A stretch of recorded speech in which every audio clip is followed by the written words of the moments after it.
People smile and tell me I'm the lucky one. We've just begun. I think I'm gonna have a son. He will be like she. I described this place as a blank canvas when I got here versus a lot of people saw it as blight or something that needed to be bulldozed or destroyed.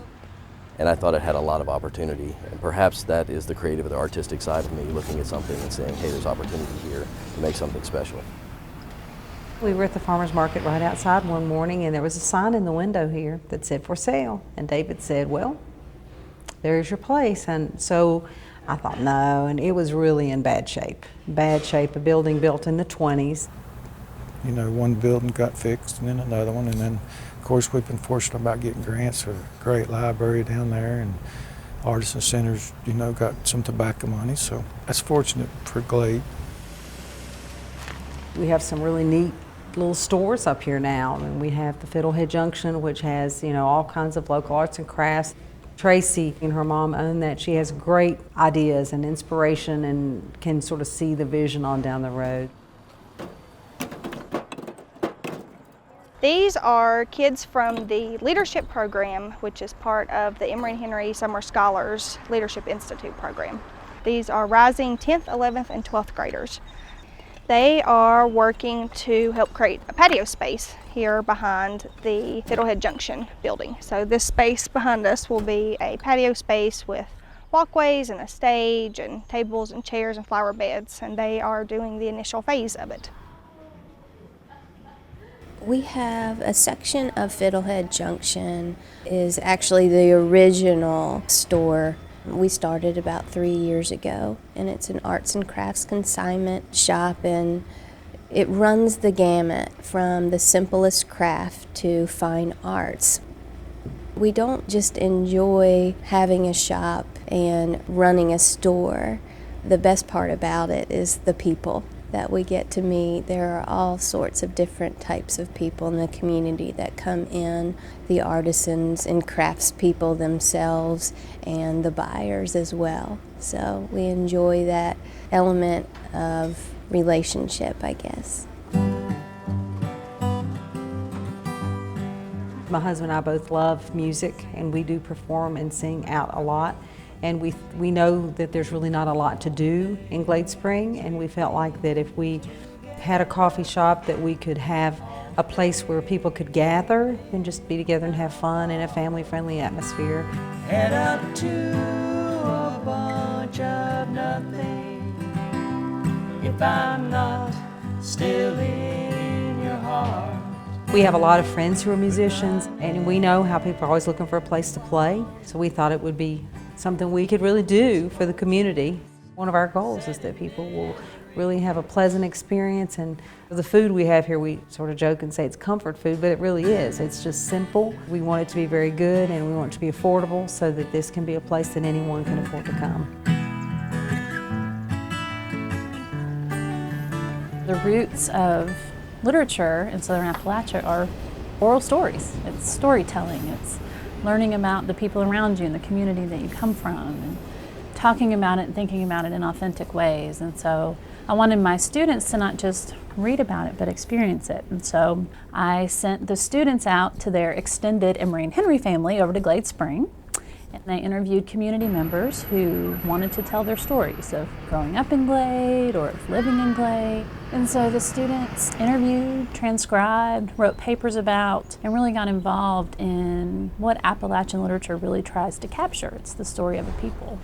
And I think especially for us here, Glade has kind of been adopted as our college hometown because it's the closest, sort of village next to us. And so we want our students to be involved in that community and to participate.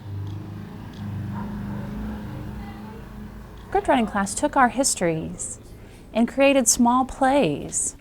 News coming in from Bristol. The Flying Glade is headed back towards Glade Spring with a new cargo. What are they carrying? More railroad ties and more railroad lines. Why? To further construct the railroad and help Glade Spring prosper. So come visit Glade Spring.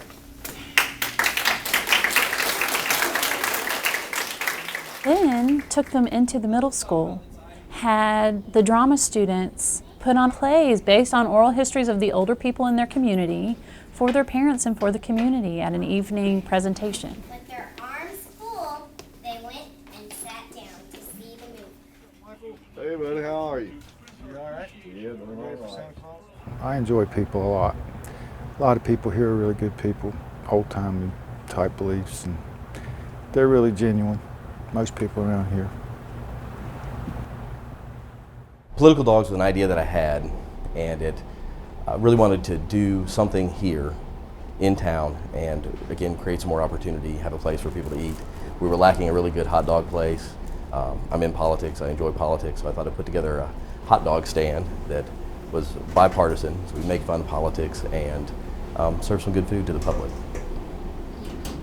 The Old Glade Brewery will be opening here in a few weeks, and it is a small microbrew. Essentially, it should be a very good, peanut butter to jelly sort of combination, having a good bratwurst or even a hot dog here and his beer. When we moved here, we had a larger store, and we kind of condensed it down when my father died because it was just too big to handle. This is a comfortable size. I'd been open for 5 years and struggling pretty bad trying to figure out what people wanted. And then I started thinking, well, I need to think about what people need more than what people want. It worked out better that way. So when the gas went way up, people started, making some phone calls and saying if we had this and that. It really changed the flow of people.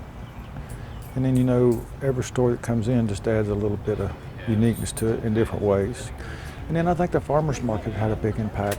I sell to people that raise stuff. I sell seeds and different things. And then these people that come in that buy the farmers market are totally different clientele. So that brought people in too, which is a good thing. Any new face is a good face. So. When we started 3 years ago in the building that we rented, the space we rented across the street, there were days that would go by that we wondered in the deep of the winter if there would be a car. How many cars would come into town on that day.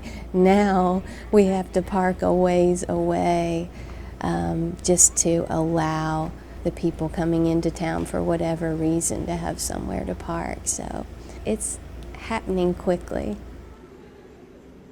As I look back and reflect on that, I guess there are a lot of places that this could have fallen apart and not worked, but we have such a great community here that came together and did all the things that were necessary to bring this place back. This is not just our cafe. We feel like it really is a cafe that belongs to the community because we've had so much help. It can't happen without community being together. So you can do all you want, spend all the money you want, but if people don't support it and pull together, it's not going to happen. So.